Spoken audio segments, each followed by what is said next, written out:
Alam mo ba kung ano ang seppuku, at bakit ito ginagawa ng mga samurai?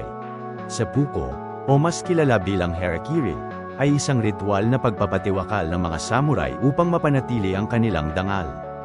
Ginagawa ito sa pamamagitan ng paghiwa sa sariling tiyan gamit ang isang espesyal na espada. Ayon sa Bushido, ang code of honor ng mga samurai, mas mabuti pang pumanaw ng may dignidad kaysa mabuhay na may kahihiyan.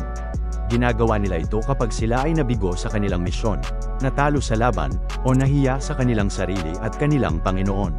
Sa halip na madakip ng kalaban o mamuhay ng may dungis sa pangalan, pinipili nilang wakasan ang sariling buhay sa marangal na paraan. Karaniwan, may isang kasama silang tinatawag na kaisyakunan na may hawak na espada. Kapag naisagawa na ang hiwa sa tiyan, tuluyang tatapusin ng kaisyakunan ng samurai upang matapos agad ang kanyang paghihirap. Para sa mga samurai, ang seppuku ay hindi isang karaniwang pagpapatiwakal, ito ay isang huling pagpapakita ng katapangan, katapatan, at pagsunod sa kanilang prinsipyo. Kaya ngayon, alam mo na, ang seppuku ay isang sagradong ritual ng mga samurai bilang tanda ng kanilang dangal at paninindigan.